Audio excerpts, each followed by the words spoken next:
یہ سوال ہمارے پاس ہے مریم صاحبہ کی طرف سے. ان کا سوال یہ ہے کہ سر کیا غیر مسلم کے گھر کا کھانا کھا سکتے ہیں؟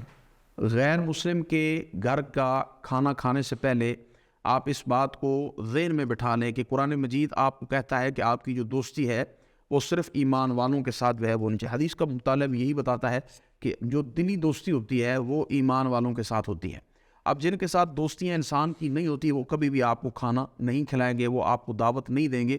یہ چیز ہے کہ انسان کسی شادی پہ یا غمی میں ہے اور وہ آپ کے ہمسائے وغیرہ ہے تو پھر وہ الگ ایشو ہے کہ وہ آپ کو دعوت وغیرہ دے دیں گے کہ چلیں آ کے کھا لیں. ادروائز وہ آپ کو, جن کے ساتھ آپ کی دوستیاں نہیں ہیں, وہ آپ کو کبھی بھی آپ کو انوائٹ نہیں کریں گے. یہ ایشو بنتا ہے کہ کلاس فیلوز ہیں اور وہ اکٹھے ایک روم کے اندر رہتے ہیں اور یہ پھر ان کے اندر جو دعوتوں کا نظام ہے یہ چلتا رہتا ہے. تو اگر اس طرح کا کوئی ایشو ہے تو بالکل ان کی دعوت کو. یہ دلی دوستی کی طرف اشارہ ہے جس کا شریعت اسلامیہ نے بھرپور رد کیا ہے کہ مسلمان کی دوستی ہے مومن کے ساتھ ہوتی ہے, مسلمان کی دوستی مسلمان کے ساتھ ہوتی ہے, مسلمان کی دوستی ہندو. دیکھیں ایک ہوتا ہے اخلاقیات, یعنی اچھے انداز سے بولنا چاہتے وہ ہمارا ایک آپ یہ کہہ لیں کہ تربیت ہے. تربیت کا حصہ ہے کہ آپ ان کے اچھے انداز کے ساتھ بولیں, آپ ان کے کھانا کھلائیں, آپ ان کے ساتھ جو ہے وہ معاملت کریں.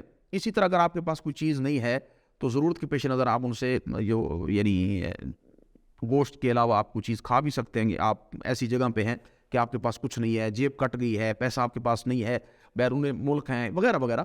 تو بہرحال اس میں یہ چیز بنیادی طور پہ بڑی اہمیت کی حامل ہے کہ جہاں پہ دوستی ہیں تو وہاں پہ یہ معاملات جو ہیں وہ ہو جاتے ہیں. بس وقت اگر وہ آپ کے گھر میں کوئی چیز بھیج دیتے ہیں تو آپ اس کو بہتر نہ کھائیں, ان کی نوست ہے. دیکھیں آپ صلی اللہ علیہ وسلم نے ان کا جو گھر ہے, آپ صحابہ کرام نے پوچھا جی کہ ہم ان کے یعنی علاقوں میں جاتے ہیں اور ان کے علاوہ ہمیں برتن جو ہے وہ ملتے نہیں ہیں. تو آپ صلی اللہ علیہ وسلم نے فرمایا کہ آپ جو ہے وہ برتن اگر کوئی اور نہ ملے تو پھر برتن دو کے یوز کریں. آپ وہ شراب وغیرہ پیتے ہیں, گندے لوگ ہیں, تو ادروائز میں کہتا ہوں کہ ذاتی طور پہ وہ نہیں یوز کرنی چاہیے, نہیں استعمال کرنی چاہیے.